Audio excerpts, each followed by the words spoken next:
दोस्तों, मैं हूँ किरण ग्रोवर। कहानी मंच पर आप सबका स्वागत है।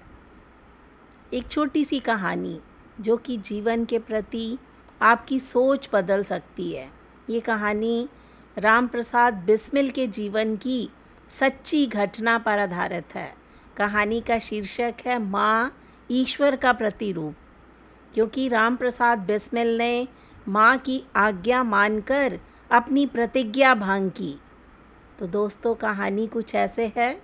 एक बार राम प्रसाद बिस्मिल का किसी बात पर कुछ लोगों से विवाद हो गया।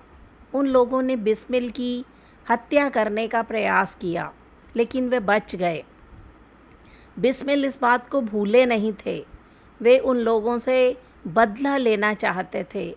एक दो बार इसके लिए वो गए भी, लेकिन उन्हें सफलता नहीं मिली। उनके मन में सदैव यही बात चुभती रही और वो इस कारण बीमार पड़ गए। उन्हें बुखार रहने लगा, क्योंकि बदले की नकारात्मक भावना ने उन्हें रोगी बना दिया। महीनों तक इलाज किए जाने पर भी वे ठीक नहीं हुए। उनकी माँ इस रोग का कारण समझ गई। उन्होंने बिस्मिल से इस विषय में पूछा, तो उन्होंने जो सच था वही बता दिया। माँ समझ गई कि प्रतिशोध की प्रबल भावना ने रोग का रूप ले लिया। उन्होंने बिस्मिल को आज्ञा दी, तुम प्रतिज्ञा करो कि उन लोगों से बदला नहीं लोगे। लेकिन बिस्मिल ने आनाकानी की। तो माँ बोली, इसे तुम मातृ ऋण समझ लो। इसे चुकाने के लिए तुम्हें प्रतिज्ञा करनी ही होगी। क्या तुम इस ऋण को नहीं चुकाओगे? बिस्मिल ने कहा, मैं बदला लेने की प्रतिज्ञा कर चुका हूँ। लेकिन माँ अड़ गई। चूँकि बिस्मिल सच्चे आर्य समाजी थे, मातृ ऋण से उऋण होना अपना धर्म समझते थे। आखिर उन्होंने अपनी प्रतिज्ञा भंग करके अपनी माँ से वादा किया कि वे बदला नहीं लेंगे। उसी दिन से उनका बुखार कम होने लगा। कुछ ही दिनों में वे पूरी तरह से स्वस्थ हो गए।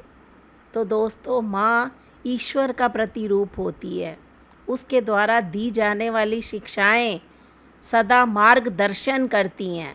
तो इसलिए हमेशा माँ को सुनो, माँ को गुनो और माँ को अपने संपूर्ण आचरण में उतारो, क्योंकि माँ ईश्वर का प्रतिरूप होती है।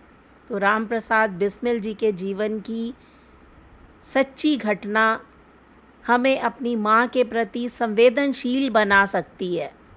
तो दोस्तों, उम्मीद है कि ये छोटी सी कहानी हमारी माँ के प्रति हमारी सोच को बदलने में अवश्य उचित सिद्ध होगी। तो वीडियो को लाइक कीजिए, चैनल हिंदी मंजूषा को सब्सक्राइब कीजिए। तब तक मिलते हैं अगली वीडियो में। Bye bye.